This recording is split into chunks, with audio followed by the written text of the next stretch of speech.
Downing for 5 minutes. Mr. Downing. Thank you, Mr. Chair. And Director Addington, thank you for being here today. In my home district of central and eastern Montana, violent crime tragically continues to plague Indian country. You know, despite making up 7% of the state's population, tribal victims represent 26% of Montana's missing person cases. You know, one piece of feedback that I consistently receive from Montana tribal leaders is their decades-long frustrations with BIA and its support for tribal law enforcement. You know, static funding distributions based off of baselines from the late 1990s, along with difficulties with BIA regional offices, have left many tribes feeling helpless in the face of surging criminal activity.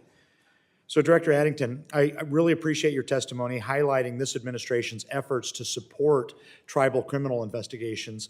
However, at a broader level, can you elaborate on how BIA is working to correct these historical tribal law enforcement resource gaps? Well, thank you for that question. And I'm happy to report back. I just was in Montana last week meeting with tribal law enforcement officials as well as the U.S. Attorney and our other federal partners. And we did hear from some of the tribal law enforcement agencies and got to visit with them about how we're going to collaborate more with them to ensure that they have the resources they need to address the violent crime. So what we're doing in Montana is we put additional resources up there. We've got 3 missing and murdered agents actually stationed there in the Billings office, as well as 1 at Blackfeet.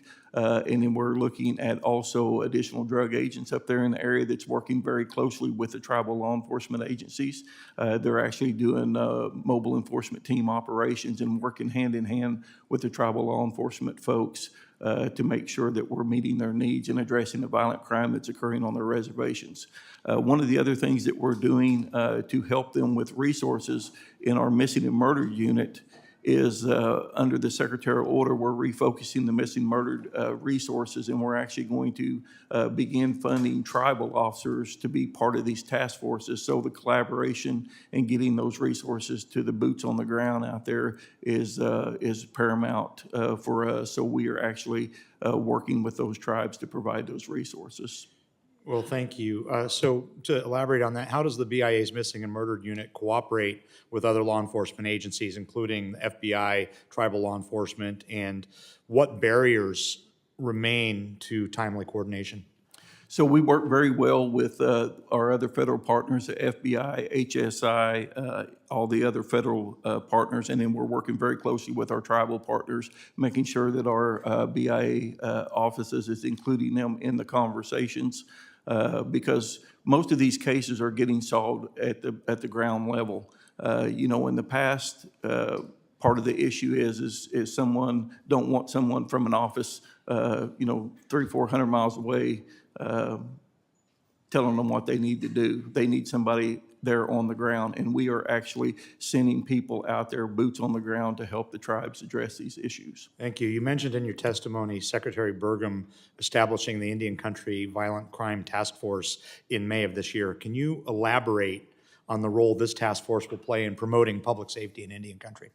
Yes, it's similar to what we did with the cold case offices. This will be the first time that we've had a specific Indian Country violent crime task force that we're developing, where we're going to partner up with our tribal partners and our other federal partners, where we're going to address the open cases that's occurring out in Indian Country that's not getting the attention because either there's other things that they're doing, or maybe it's a case that just needs some extra attention. So we're going to work with the tribes to identify all those cases, and then we're going to assign resources to that, which tribes will actually be a part of these task force offices, the tribes, the federal government, and then we're going to also look at what we do to help them reduce violent crime that's occurring on their reservation through intelligence-led policing. So it's kind of a multifaceted approach this task force is going to be. It's not only going to be working cases, but it's also going to be working hand in hand with the tribes to reduce violent crime. Well, thank you for those answers.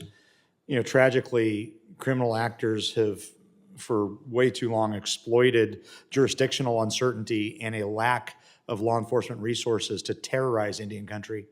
Reversing the cycle of violence will require directly addressing the issues that have historically hindered effective law enforcement coordination between tribes and the BIA. So I really appreciate your testimony today, and I look forward to working with your offices on addressing these challenges going forward. And on that, Mr. Chair, I yield back my time. Gentleman's time has expired. At this time, the chair recognizes